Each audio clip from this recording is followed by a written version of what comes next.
All right. Hey, everybody. Welcome back to the Bookish Dad, and thank you so much for joining me.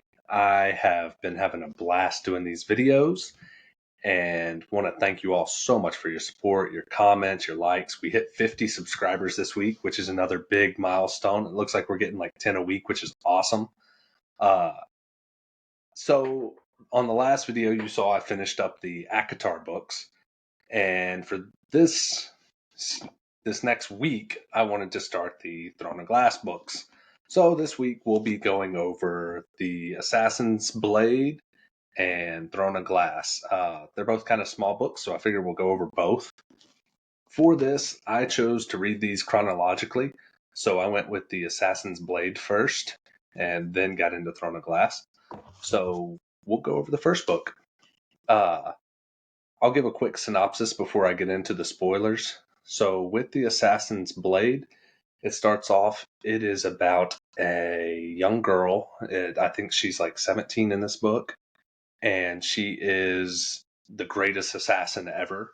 And this is kind of, from what I gather, it's like a backstory about Selena Sardathian and how, kind of her upbringing and kind of what made her the way that she is. We're introduced to kind of her master who trained her and taught her everything. His name's Robin, and one of her friends, Sam, is with her throughout this book.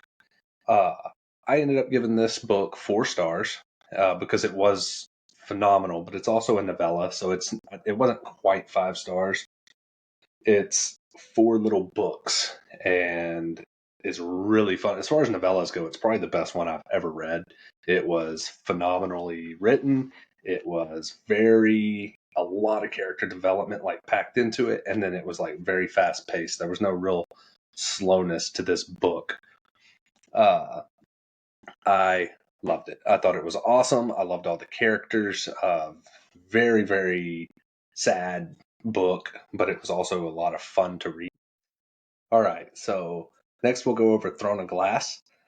This one I gave 4 stars as well. It didn't quite hit the 5 star mark for me, but it was phenomenal. I loved reading this book, and it was amazing.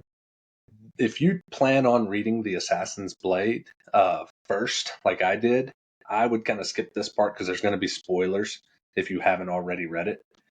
Uh, this book starts off with Selena, who is the main protagonist. She is a young assassin girl.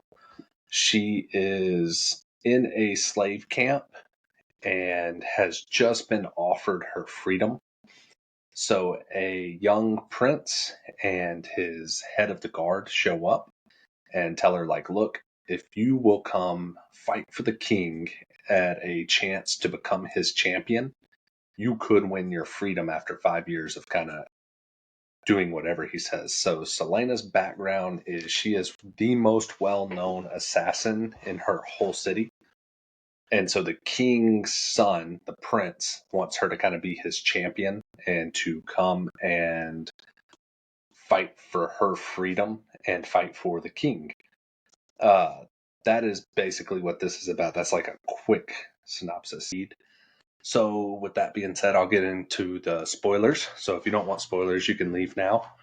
Uh, the Assassin's Blade starts off. The first little book is she's in a pirate kingdom, and you get a hint that there used to be magic because the pirate they meet, his name is Rolf. He's the captain of all this like pirates in the bay.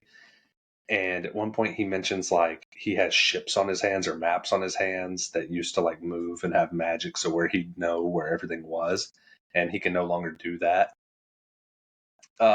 They're they being so Selena and Sam are sent on a mission to this pirate island, and they find out while they're there that it has to do with tons and tons of slaves. And Selena finds out that her master is starting to dabble in slave trade and does not like it one bit. So, for an assassin, she seems to have a conscience at least, or a soft spot for slaves, women, and children.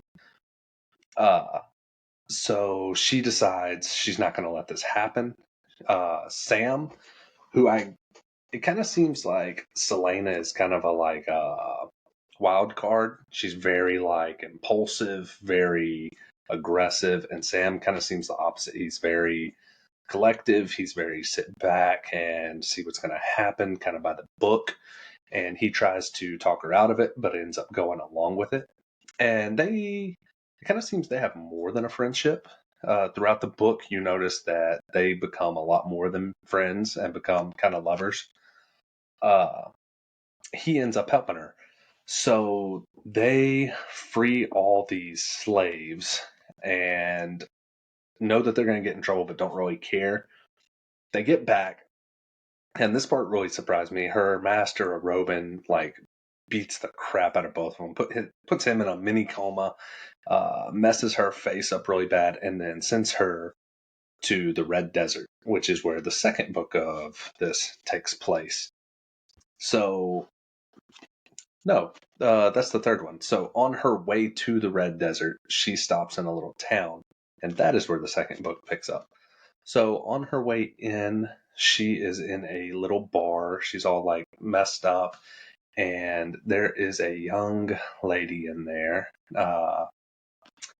Urine. And Urine is a healer, but she is working as a barmaid. And this part was interesting. So they end up kind of talking, and Selena's like, why not go be a healer and do this and that? And so the barmaid ends up getting into trouble in the alleyway. Again, Selena, having a soft spot, comes out and like saves her. She like kills all these guys, teaches her some defensive measures, which was really cool. And then after that, Selena is like, she sneaks into her room and leaves some money and a note saying like, look, go be a healer, get out of here. Which is cool. I had hoped that this meant they would link up later, and maybe Selena was like building an A team, like some sort of squad that was later in the books going to come into play, where she would have all these allies all over the world that she kind of helped along the way. That book was like really short. That was kind of like all the highlights of that little book in here. Then we get to the third one, which is the Red Desert. She finally gets there, and she was sent there because there is a group of desert assassins that Robin decides he wants her to go train with, kind of as punishment, get her out of the castle for a few months and away from Sam.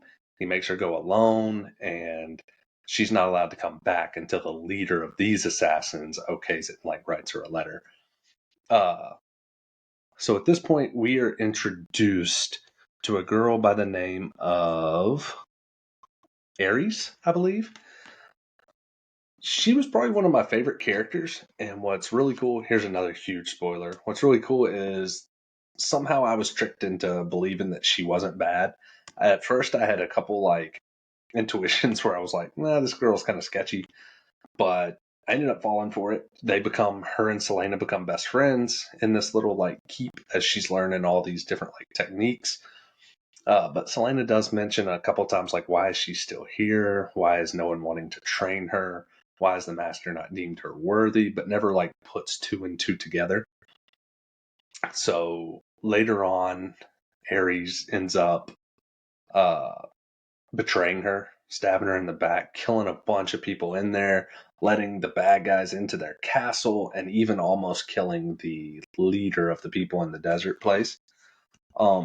In this little book too, we're also introduced to witches.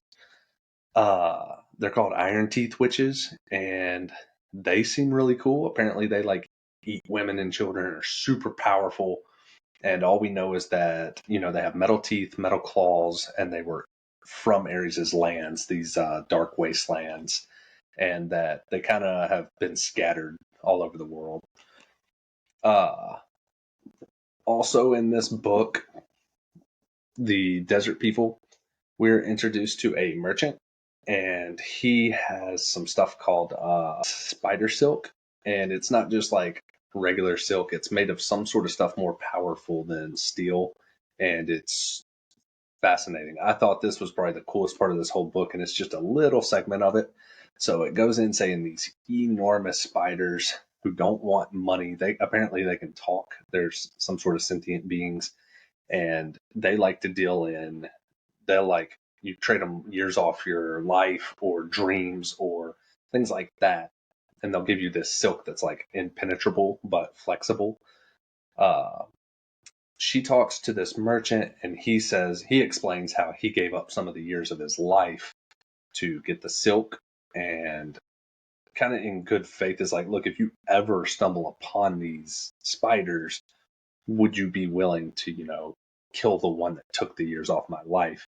And in good faith, he like cuts off a square of silk and gives it to her, which is apparently a huge deal. It's super rare, very expensive stuff, but she gets it, pockets it, and says, I'll think about it.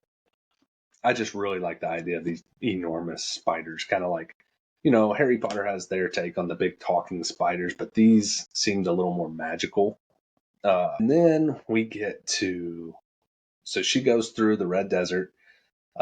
She ends up succeeding, winning the heart of the head of the assassins there, saving them from this girl that betrayed her and saving the guy in there. So obviously he writes her a letter saying, good job. And it was actually surprising.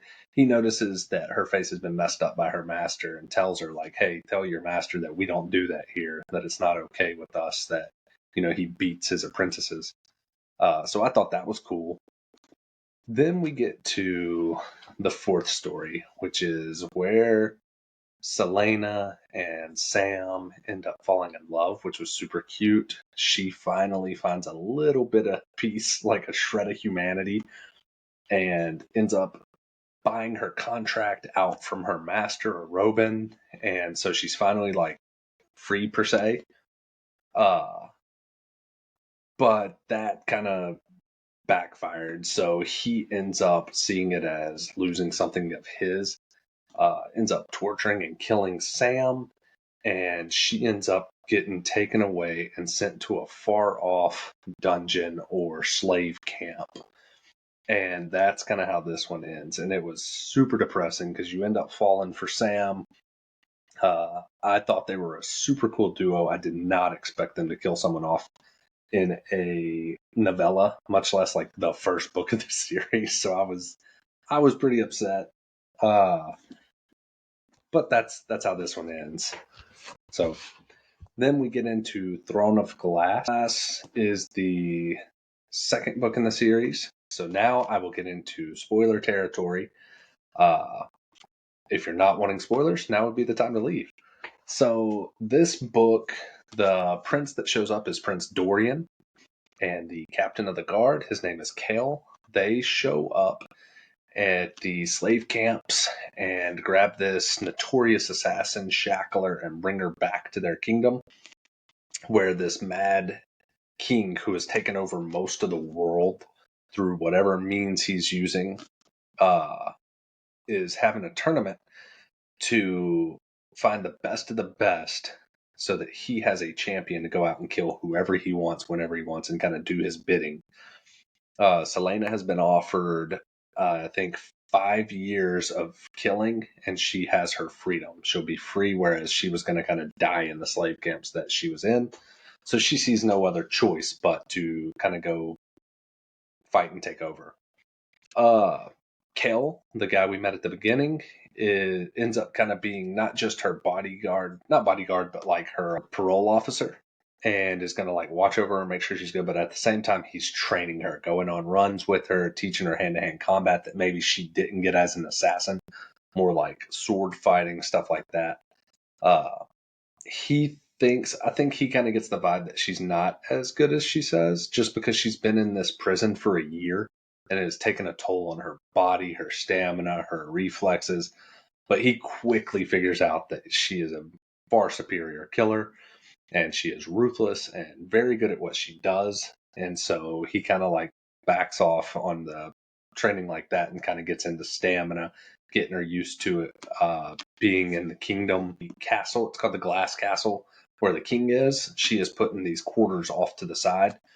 And while she is in there, she discovers a hidden chamber that goes down and under the castle, which is super convenient that she got placed there, or maybe kind of meant to be. because when she goes down there, we are introduced to Elena, who is the old Fae. She's like the first Fae princess of the castle. Uh, she is dead. It's like her ghost from another realm is like certain nights she's able to come back and talk to Selena. I don't quite understand how, but she's able to do it. So that's interesting. Also, in this book, we are introduced to these things called weird marks, which are like these little like ancient dragon symbols or archaic symbols that are kind of used as magic where magic is no longer present. So there is no more magic in this like portion of the world, but somehow these weird marks are able to like bypass that. And there's a couple people that can use them and are doing some like weird stuff. So while Selena is fighting these other assassins and warriors and knights to become champion, it's like one fight every 2 weeks. In between fights, people are like dying in the hallways, and it's very ritualistic killings. There's like blood smears on the walls, symbols everywhere that other people aren't seeing, but Selena kind of notices and picks up on. Once she starts going down this path, we are introduced to a princess, Princess Nehemia, who is from Selena's childhood, like town where she was born. We find out that Selena, as a young girl, was kind of ditched at the side of a river, and that's where a Robin found her, brought her in, and raised her as an assassin. But her hometown, where she's like her home country, where she's from, is where this Nehemia girl is from. She is super cool. She's at first pretending like she doesn't speak English very well and says that she wants Selena to teach her, which is kind of sketchy. Uh, she keeps seeing these weird marks and telling her like, "I don't go near those," but I don't know anything about them at the same time, which was also I was like, "Okay, that's sketchy." Something else that we find out in these books, along with the word marks, is apparently they can like imbue certain people with power. So there is another knight in the fight to become champion he's becoming stronger and faster and bigger, and he was already like the number one threat in the tournament to Selena. And he's from this place called like the Ice Fang Mountains. I believe I'm saying that right. And which is known for like having magic and like arcane or demonic people that are like cannibals and do all this weird stuff. Uh, Turns out he's using these symbols at night to like summon demons into the world. Um, so Selena finds out about this ghost Elena kind of tells her like, "Hey, you need to like do something about it. You need to figure this out. For some reason, you're the chosen one, and you need to keep these demons from coming into this realm." So she goes down and fights one of these demons and destroys it, and comes back up and ends up getting back into the championship like race. It's super easy for her, so she ends up being one of the final two. It's her and this big behemoth Kane, and she ends up kind of, you know, getting her ass whooped. He's beating her to a pulp. He's got these like shadow demons and other stuff from other realms that nobody else can see, like around her or around him, helping him. And so at one point, he kind of drags her to another realm, and this ghost she's been talking to helps her. And Nehemia comes over and she starts using weird marks, which Selena's like, "The hell, I thought you didn't know what these were." Like, saves her, and she ends up winning. Uh, After she wins, the big behemoth comes over and he's gonna like kill her, and Kale ends up killing Kane on instinct. And I guess it turns out it's, even though he's the royal guard, and this is like the first time he's ever killed someone, so he's like all sad and depressed and whatever. Anyway, she ends up becoming the king's champion. So up to this point, what we have learned about the king is he's a very sadistic person. He's not a good king. He's taken over most of the world through some sort of magic he's harnessing. He has a man with him called Duke Parrington, who is he's got like a black ring. The king wears a black ring, and everyone that gets around him gets headaches, nosebleeds, and it's obviously some sort of like dark magic is helping them take over these continents and summon demons into this realm. Uh, I did not go into Prince Dorian much. So Prince Dorian is the king's boy. Uh, he is known as being super handsome, very good with the ladies, and ends up taking a liking to Selena as well as Kel. I guess everyone takes a liking to her. Um, she kind of has a little fling with Dorian and then cuts it off, and they become like best friends, I would say. Kel, she has a little bit more of a romance with, but nothing like too crazy. He just, becomes very friendly with her. But very protective over her, staying like in her rooms and making sure no one's hurting her. And that's basically a quick overview of this book. It ends with her becoming the champion of the king, and we get to find out, how that's going to go, what kind of like sadistic things he's going to have her doing for him. And yeah, that's a quick overview of this book. I hope I did it justice. I hope it was a good overview of both of these books. And I highly recommend reading The Assassin's Blade first because I don't know, it made sense to me after I read both. I liked having her backstory before I got into the first book of the series, kind of like what made her the way she is before I got into like her books.